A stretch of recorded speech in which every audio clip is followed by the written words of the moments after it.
We're going to begin this service of remembrance and ancestry with a blessing of the land we stand on. Land stolen from the Munsee Lenape people. As the consciousness of our country is shifting, finally raising awareness of our true history with attempts by many, although not many in power, of course, to name the suffering of those to name the suffering of this land's original peoples, to name the suffering of those who were enslaved to literally build this country, and to name those who caused the atrocious suffering and remove them from places of honor. We, as Unitarian Universalists, committed to making a more just and equitable world, must do our part as well to name that this land that we call sanctuary was once home to indigenous people, the Munsee Lenape tribe, who had this land ripped from them. If we are to live into our principles, we must first honor this stolen land we worship on every Sunday. As many of you know, I lived and worked in the Native American community of Seattle in the 90s. My mentor, Bob Eaglestaff, may he rest in peace, as well as my friends and colleagues, were members of various tribes and invited me lovingly into their community and taught me so much about Native spirituality, not the least of which is how indigenous people regard land. This land, all land, is not a site of domination or dominion. Rather, it is something we borrow from our children and grandchildren. Thus, we are called to be stewards of this land. And I ask you now, wherever you are sitting, on our grass, in your car, at home on your screen, to look around this piece of land or the land you're on and acknowledge who it originally belonged to. Offer thanks for the land and pay respect to those who lost it.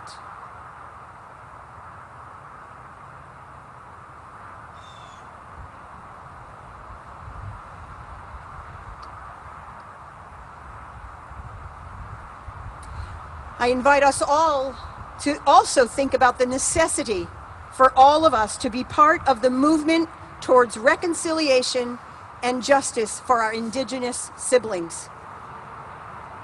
Consider the pain incurred when indigenous people are treated only as peoples of the past that appear in oversimplified whitewashed tales or represented through tacky Halloween costumes or as team mascots, or when their sacred land is decimated in the name of American capitalism.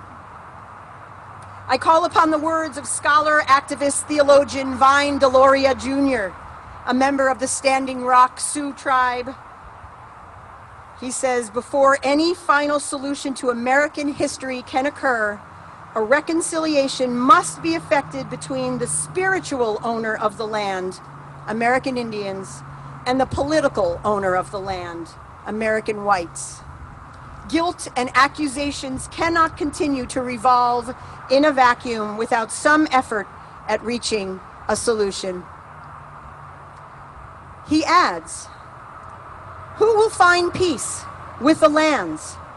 The future of humankind lies waiting for those who will come to understand their lives and take up their responsibilities to all living things. Who will listen to the trees, the animals and birds, the voices of the places of the land? As the long-forgotten peoples of the respective continents rise and begin to reclaim their ancient heritage, they will discover the meaning of the lands of their ancestors. That is when the invaders of the North American continent will finally discover that for this land, God is red.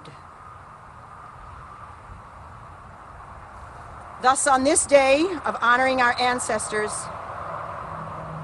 I'm going to try and light this sage smudge stick, and I'll just circle our perimeter, and then I'll come back and offer a prayer.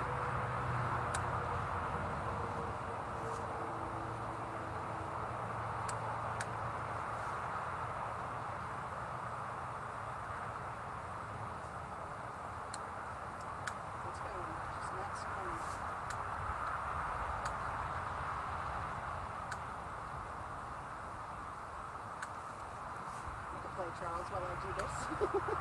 I take a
Great Spirit, Wakantanka, we offer our gratitude for this land we now use in your presence. We offer regret for how the original peoples of this land were treated and continue to be treated. We honor all the living things that create our dynamic and wondrous ecosystem. And we ask for your guidance so that we may be part of the movement to right these wrongs. May it be so.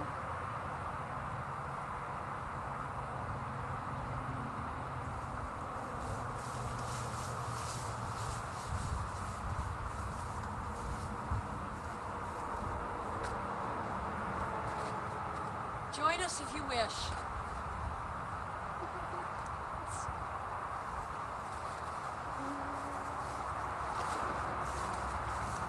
Gathered here in the mystery of the hour, gathered here in one strong body, gathered here in the struggle and the power. Spirit, draw near. Gathered here in the mystery of the hour.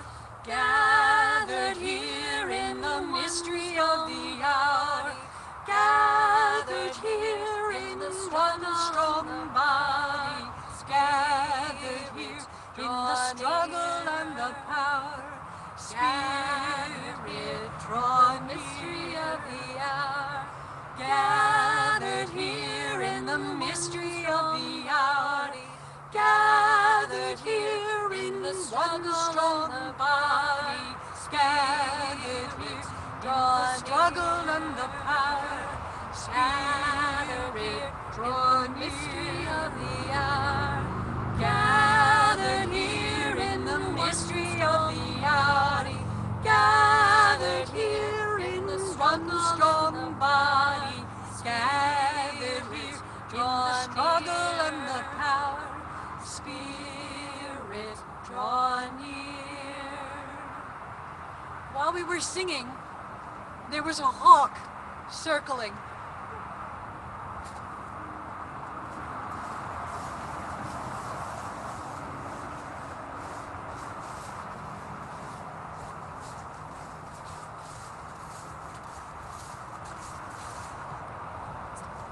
Our reading today is also our Not for Children Only, which Charles is going to join me on.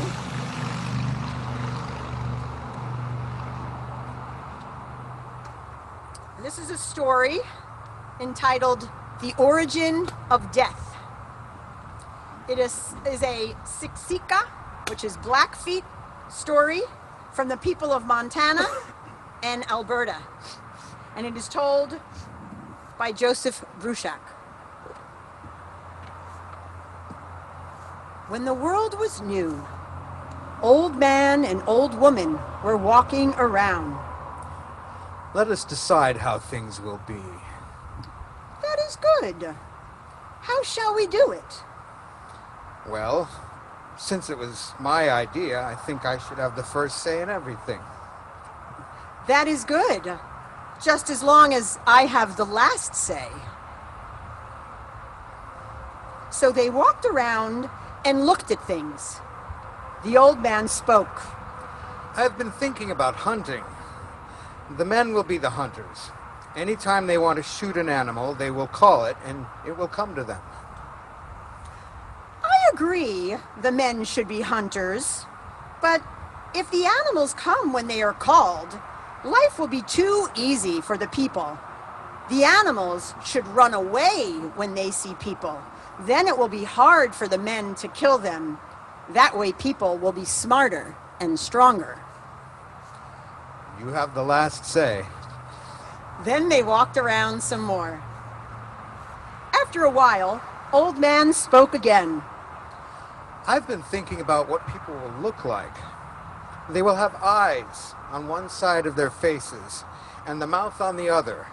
Their mouths will go straight up and down. They will have 10 fingers on each hand. I agree that people should have their eyes and their mouths on their faces. But their eyes will be at the top of their face and their mouth at the bottom, and they will be set across. I agree they should have fingers on their hands, but 10 on each hand will make them clumsy. They will have 5 fingers on each hand. You have the last say. Now they were walking by the river. Let us decide about life and death. I will do it this way. I will throw this buffalo chip into the river. If it floats, when people die, they will come back to life after 4 days and then live forever. Old man threw the buffalo chip into the water. It bobbed and floated. I agree we should decide it this way, but I do not think it should be done with a buffalo chip. I will throw this stone into the water instead. If it floats, the people will die for 4 days and then come back to life and live forever. If it sinks, the people will not come back to life after they die. Old woman threw the stone into the water. It sank immediately. That is the way it should be. If people lived forever, the earth would be too crowded. There would not be enough food. This way people will feel sorry for each other. There will be sympathy in the world. Old man said nothing. Some time passed. Old woman had a child. She and old man loved the child very much, and they were happy. One day, though, the child became sick and died. Then old woman went to old man. Let us have our say again about death. No, you had the last say.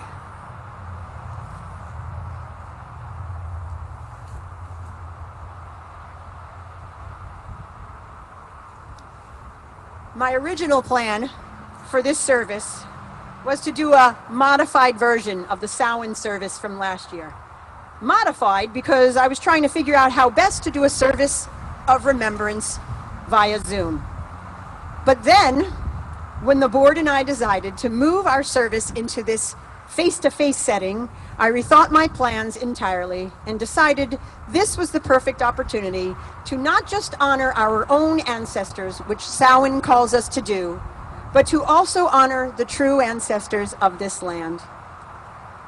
As I mentioned earlier, when I was teaching at the American Indian Heritage School in Seattle, I was introduced to the work of Joseph Bruchac and quickly acquired a number of his books. He's gathered creation stories, animal tales, tribal lore, and history, and wrote them in a way that made them easy to share and discuss. He created truly teachable stories. I used those stories when I taught biology to the kids at Heritage and elsewhere, and I've long wanted to share this Blackfeet story about the origin of death.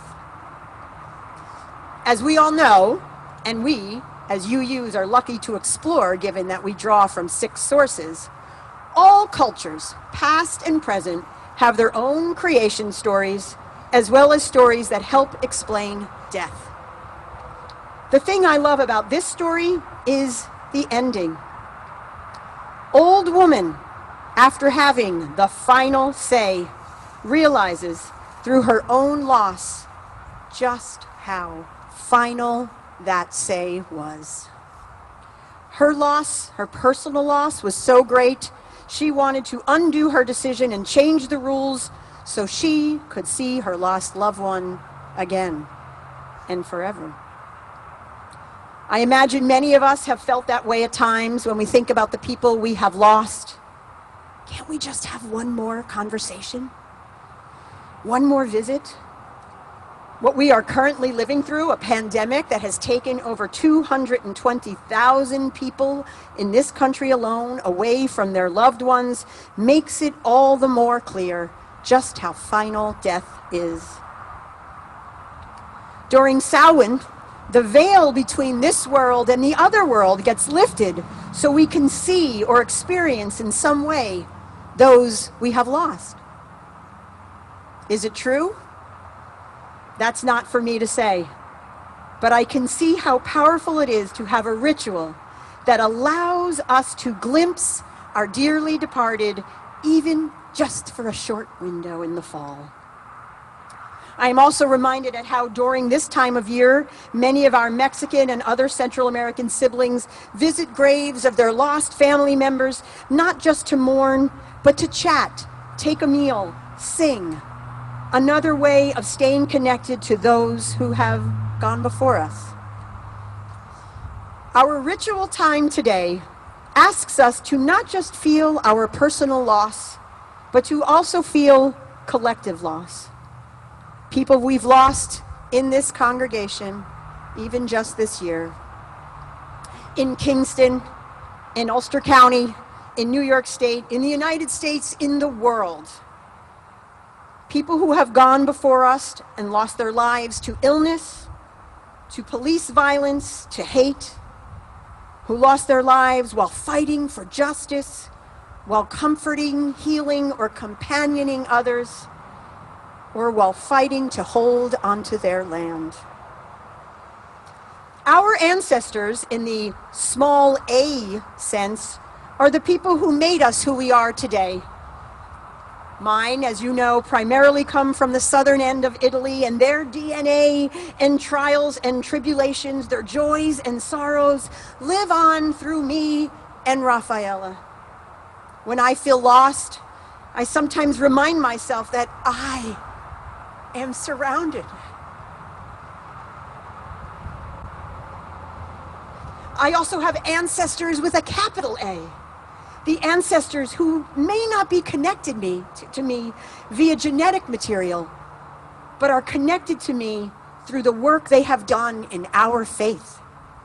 Unitarian Universalism, or through the work they have done to care for the planet, to care for all our earthly siblings, to teach me, to teach all of us, what it means to be a people committed to justice and peace. These ancestors were what my native friends would call all our relations. We are all surrounded by a tribe so great, a lineage of people, of ancestors who call us to do what is right and just. We only need to remember that they are there. And if we honor them, their memories, their teachings, their sorrows, their joys, we will find guidance even through the darkest of days. Consider these words, They Are With Us Still, by UU Reverend Kathleen McTighe. In the struggles we choose for ourselves, in the ways we move forward in our lives and bring our world forward with us, it is right to remember the names of those who gave us strength in this choice of living. It is right to name the power of hard lives well lived. We share a history with those lives. We belong to the same motion. They too were strengthened by what had gone before. They too were drawn on by the vision of what might come to be. Those who lived before us, who struggled for justice and suffered injustice before us, have not melted into the dust and have not disappeared. They are with us still.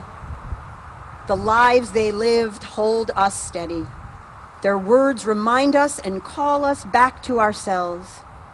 Their courage and love evoke our own. We, the living, carry them with us. We are their voices, their hands, and their hearts. We take them with us, and with them, choose the deeper path of living. I invite us all now to take part in a ritual of remembrance, a ritual of reverence for both our little a ancestors and the capital A ancestors who guide us.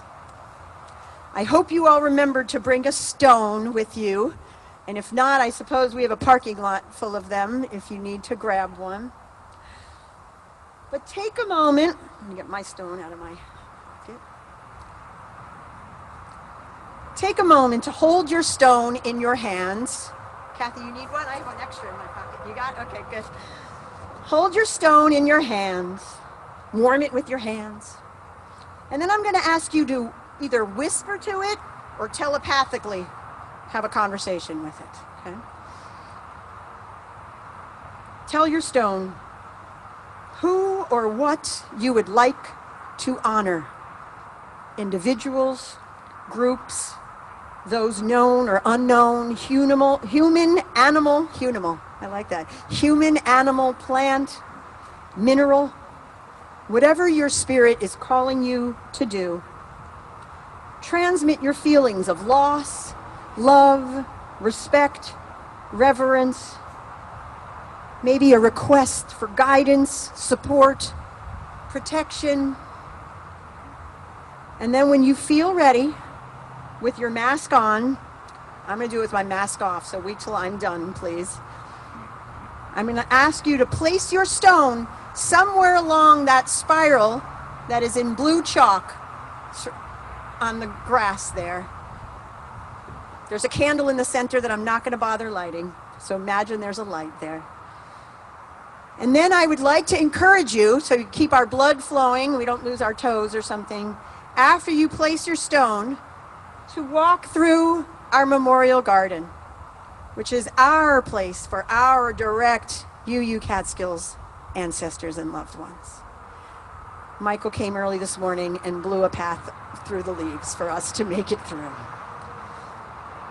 And when you return to your car or your seats, please enter into a moment of silence, of contemplation, and prayer.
Please join me in a spirit of prayer.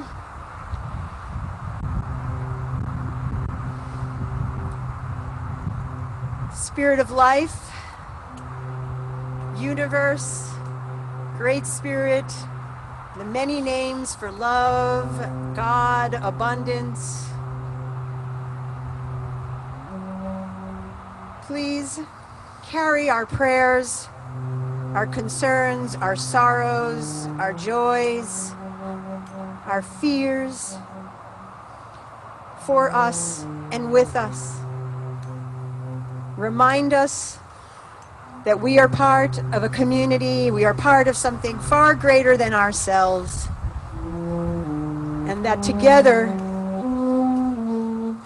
calling upon the 1,000 eyes of our ancestors, we have the strength to do hard things, to do beautiful things. Carry each of us, carry each of our prayers, carry this community. Amen.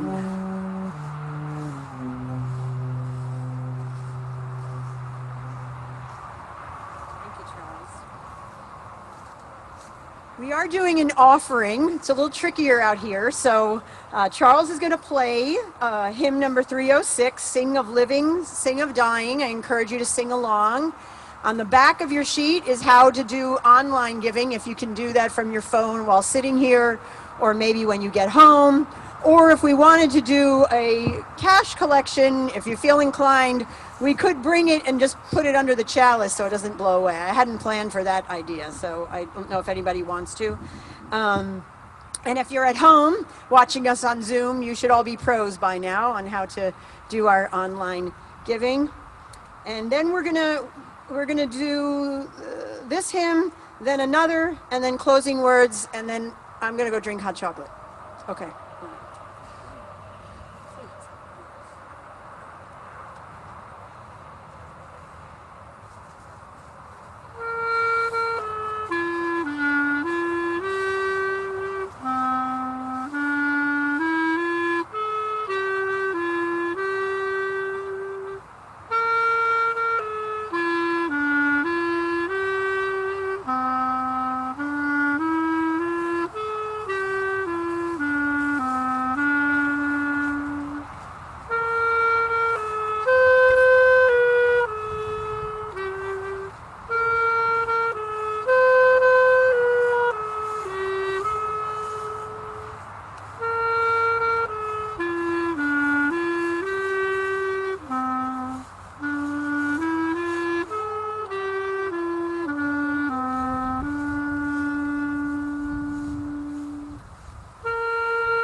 Thank you all for your generosity today and every day, for all you do to keep this community alive and vibrant, and the voices we are in the world. As we come to closing our service today, I invite you to remember that as inhabitants of this earth, for a relatively short time, we are called to protect the earth, honor those who have gone before us, and listen to all of our ancestors as they guide our path. And I'm going to have Catherine and Ella come on up, and we're going to... Will you give us our note, and you come share with me, Charles? An A, yeah? Do you want to take... I'll go with Charles. Want to do that? You ready for it?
Our closing words come from Senegalese poet Birago Diop. Listen more often to things rather than beings. Hear the fire's voice. Hear the voice of water. In the wind, hear the sobbing of the trees. It is our forefathers breathing. The dead are not gone forever. They are in the paling shadows and in the darkening shadows. The dead are not beneath the ground. They are in the rustling tree, in the murmuring wood, in the flowing water, in the still water, in the lonely place, in the crowd. The dead are not dead. Listen more often to things rather than beings. Hear the fire's voice. Hear the voice of water. In the wind, hear the sobbing of the trees. It is the breathing of our forefathers who are not gone, not beneath the ground, not dead. The dead are not gone forever. They are in a woman's breast, a child's crying, a glowing ember. The dead are not beneath the earth. They are in the flickering fire, in the weeping plant, the groaning rock, the wooded place, the home. The dead are not dead. Listen more often to things rather than beings. Hear the fire's voice. Hear the voice of water. In the wind, hear the sobbing of the trees. It is the breathing of our forefathers.